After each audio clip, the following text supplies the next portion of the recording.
जय जय राम। सादा नमन परम प्यारे राम, परम पूज्य गुरुजन, परम दिव्य आत्माएं और आप सब के मंगल आशीष लिए परमेश्वर कारण कृपा करके अपने श्री चरणों में लेकर आए हैं। उनका बारंबार धन्यवाद, अनंत बार धन्यवाद, अनंत बार धन्यवाद। गुरुजनों की कारण कृपा से वे हमें इस समय मन के रूपांतरण में लेकर आ रहे हैं। उनका बारंबार धन्यवाद, अनंत बार धन्यवाद, अनंत बार धन्यवाद।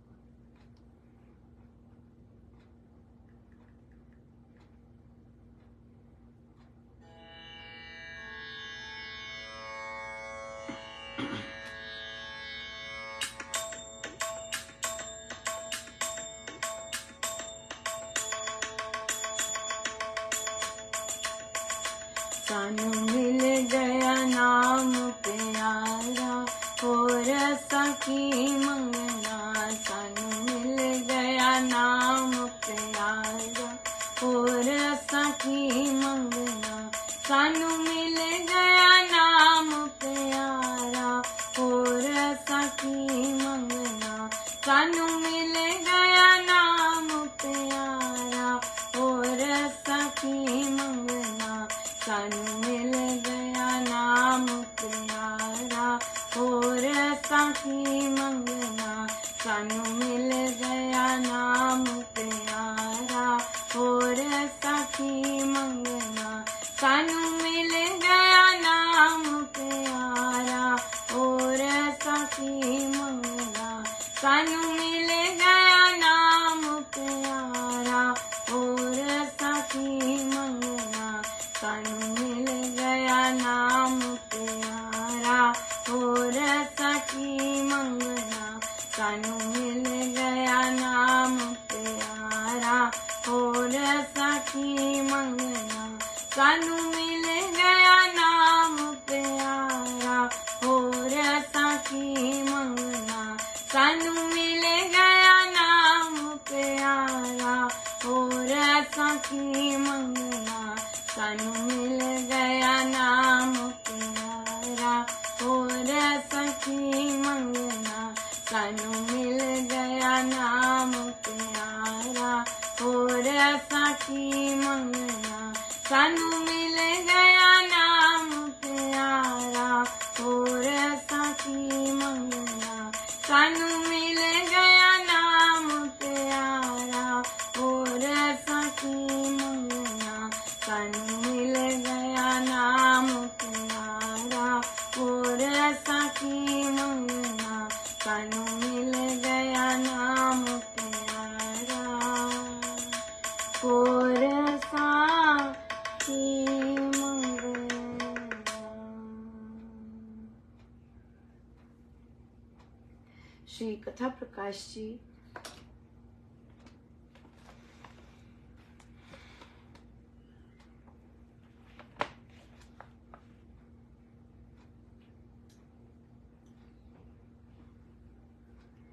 पेज 546 तीसरा प्रसंग। ज्ञान का स्वरूप क्या समझा जाए, ये प्रश्न एक शिष्य ने अपने गुरु से किया। गुरु ने उत्तर दिया, भद्र, ज्ञान दो प्रकार का कहा गया है। एक व्यवहारिक ज्ञान है, दूसरा पारमार्थिक। व्यवहारिक ज्ञान के तीन भेद हैं।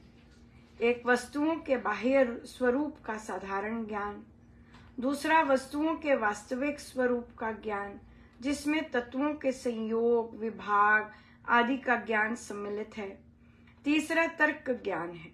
तर्क ज्ञान में वे ही बातें सम्मिलित हैं जिनके अनुमान से निर्णय करके वस्तु का ज्ञान होता है। तर्क का प्रवेश अनुमान में ही माना गया है। वस्तु के जानने की इच्छा का नाम जिज्ञासा है। जिज्ञासा को अनुमान में गिन कर भी इसको वस्तु के स्वरूप को जानने की इच्छा कहना चाहिए। जिज्ञासा का जन्म स्थान संशय नहीं है, किंतु इसकी उत्पत्ति तो जानने की गहरी लगन से हुआ करती है। पारमार्थिक ज्ञान आध्यात्मिक ज्ञान का नाम है। आत्मा की सत्ता का निश्चय और परमात्मा की सत्ता का विश्वास शाब्दिक आत्मिक ज्ञान है। ये ज्ञान भी मनुष्य के कल्याण का ऊंचा कारण कहा गया है। आत्मा परमात्मा के स्वरूप का साक्षात बोध अनुभव रूप ज्ञान माना जाता है। यह ज्ञान परम ज्ञान है, इसी का नाम कैवल्य ज्ञान है। सो व्यवहारिक ज्ञान, वस्तुओं के वास्तविक स्वरूप, तर्क, पारमार्थिक ज्ञान, आध्यात्मिक ज्ञान। और हमें महाराज कहते हैं आध्यात्मिक बनिए, आध्यात्मिक बनिए।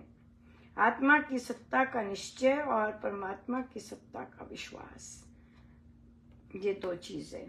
अगर आप ये इसमें विश्वास करते हैं पूर्ण रूप से, तो फिर इसे शाब्दिक आध्यात्मिक ज्ञान कहते हैं। अब इसके बाद ये मानना भी बहुत बड़ी बात है, और उसके बाद फिर बोध होता है, स्वरूप का बोध होता है। वह परमेश्वर के हाथ, सब कुछ परमेश्वर के हाथ। ज्ञान देना, ज्ञान का अनुभव करवाना, और उसके बाद केवल बीच में रह जाता है विश्वास, वहां पे ही हमारा कार्य होता है। आज बहुत सुंदर बैठक लगी, आज मंगलवार था, आज बहुत सुंदर जाप हुए। आप लोगों के रात्रि में होता है, हमारे सुबह होती है, वो दोपहर होती है, सुबह होती है, दोपहर का समय होता है। और सुबह जाप था। फिर यहाँ का लोकल जाप महाराज करवाते हैं, वो भी बहुत बहुत सुंदर रहा, बहुत ही सुंदर, बहुत कृपा रही। और बहुत सुंदर जपयोग की बैठक रही। फिर एक और भक्तों की चरण रज, उसकी भी बैठक रही, बहुत सुंदर रहा, बहुत ही सुंदर। और उसमें प्रश्न, विभिन्न तरह के प्रश्न दे रखे हैं, उस पर भी पूरी एक बैठक लग जाती है चर्चा करते हुए। या बिल्कुल बहुत सुंदर। तो प्रश्न आया कि जैसे अभी सुबह हो गई है, राइट, और सुबह जाप ऑनलाइन अभी शुरू हो जाता है, कुछ ही देर में हो जाएगा। तो प्रश्न आया कि हम ऑलरेडी जाप में हैं, राइट, जाप कर रहे हैं, और जब श्री अमृतवाणी जी का पाठ शुरू होता है, क्या हमें जरूरी है कि हम वो अमृतवाणी जी का पाठ करें, या अगर हम ध्यानस्थ जाप में हैं तो कंटिन्यू कर सकते हैं? बिल्कुल, हमें क्लैरिटी होनी चाहिए कि हम श्री अमृतवाणी जी का पाठ, जाप, सिमरन, ये सब क्यों कर रहे हैं। और जब हमारी क्लैरिटी हो जाती है तो हमें कहीं ना कोई कंफ्यूजन नहीं होती, होनी भी नहीं चाहिए। स्वामी जी महाराज की जो शिक्षाएं हैं बहुत क्लियर हैं, बहुत स्पष्ट हैं। वहां पे कोई घुमा फिरा के तो स्वामी जी महाराज का कहीं आदत ही नहीं है, इस तरह का स्वभाव नहीं है घुमा फिरा के गोल गोल बातें करना। बड़े ही स्पष्ट बोलते हैं, बड़े ही स्पष्ट कहते हैं, और महाराज श्री भी बिल्कुल बिल्कुल उसी तरह से। सो इसलिए हमारी सारी साधन, ये सब साधन है, जाप साधन है, सिमरन साधन है, हमारा ग्रंथ पाठ, गायन, सत्संग, ये सब साधन है। स्वामी जी महाराज की साधना के साधन है ये। इन साधनों से हम योग में जाते हैं, कुछ भी कर लें। हाँ, हम ज्ञान में कर लें तो उसमें योग में जाते हैं, हम सिमरन कर लें, स्मरण योग आ जाता है, हम जप करते हैं तो जप योग आ जाता है, ध्यान करते हैं तो ध्यान योग बन जाता है, योग है। सो हमारा पर्पस ही हर चीज का है कि हमारी सुरती लग जाए प्रभु के साथ, है ना, अनडिवाइडेड सुरती, उसमें कोई भी बाहर का थॉट ना आए, विचार ना आए। और जितनी अंदर आत्मिक शुद्धि होती जाती है, उतना हमारी जो ध्यान जाप है वो निर्विचार होता जाता है। महाराज ने निर्विचार जाप को ध्यानस्थ जाप भी कहा है। हाँ, कि आप ऑटोमेटिकली ध्यान में चले गए हैं। तो ये बेस्ट क्वालिटी का जाप होता है जब आप ऑटोमेटिकली ध्यान में चले जाते हैं। सो अब प्रश्न कि भाई अब आप ऑलरेडी जाप में हैं, आपकी सुरती लगी हुई है, अब श्री अमृतवाणी जी का पाठ आरंभ हो गया है, क्या आपको करना अनिवार्य है? अगर आपकी सुरती टूट गई है, राइट, तो आप गायन कर सकते हैं, लेकिन अगर आप जाप में ही हैं, ध्यानस्थ मोड में ही हैं, तो आप अविरल बैठे रह सकते हैं पूरा 1 घंटा अमृतवाणी जी का पाठ, उसके बाद महाराज श्री के प्रवचन, ध्यानस्थ, बिल्कुल। कोई ब्रेक करने की आवश्यकता नहीं है, कोई कुछ नहीं, कुछ किसी चीज की आवश्यकता। हाँ, अगर ध्यान ब्रेक हो गया है, उस तरह का हाई क्वालिटी जाप में ब्रेक आई है, तब आप पाठ करना आरंभ कर सकते हैं। पाठ का क्या तात्पर्य है, पाठ का क्या प्रयोजन है? सुरती लग जाए राम नाम के साथ, राइट, यही चीज है, यही चीज है। इसी से कनेक्टेड प्रश्न आया कि अगर हम ये पूछते हैं, कोई गया है सत्संग और हम पूछते हैं अच्छा सत्संग कैसा रहा और कौन से भजन हुए, अगर ऐसे पूछते हैं तो क्या ये आध्यात्मिक होना नहीं है? मैं ऐसे ही हंसी थी इस प्रश्न पे, क्योंकि साधक बहुत सोचते हैं, राइट, बहुत ज्यादा सोचते हैं। सो उन्हें कहा कि ये बातें हुई, अच्छा कौन सा भजन हुआ, अच्छा, या ये ठीक है, हमने संसारी नहीं पूछा कौन कौन आए थे, ये नहीं पूछा हमने पूछ लिया कि भजन कौन से हुए थे। तो भजन में बातें ही हैं।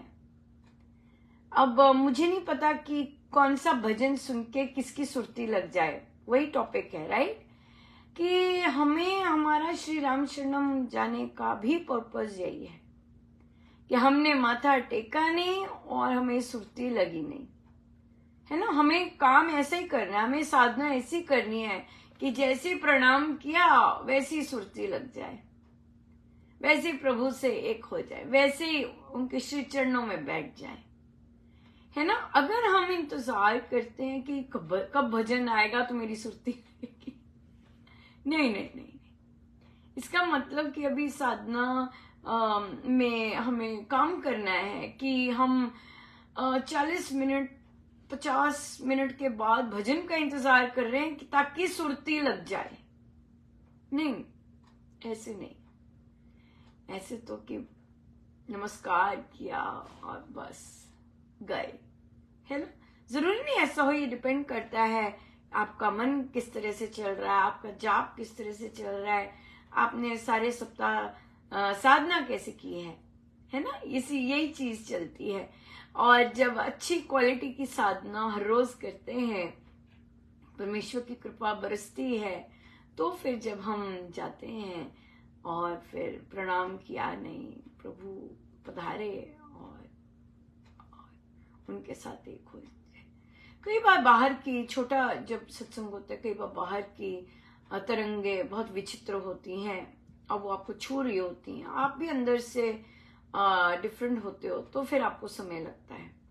वरना अगर साधना रत हैं, साधना अच्छी तरह कर रहे हैं, साधना रत हैं हर रोज, तो फिर वो भी एक और दिन है राइट, वो भी एक और दिन है, वो कोई तो वो भी one of those days, that's it.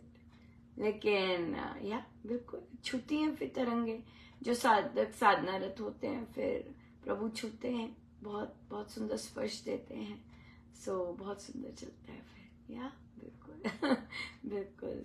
गुरुजनों का बहुत बहुत धन्यवाद, अनंत बार धन्यवाद। परमेश्वर कृपा करें कि हम प्रभु में लगे रहें, उनकी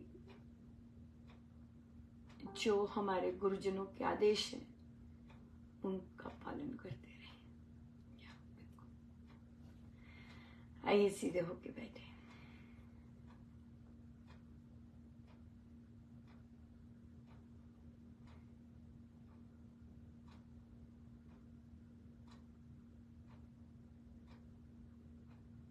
मैं प्रभु अपने गुरुजनों के श्री चरणों में बारंबार अनंत बार जय जय राम।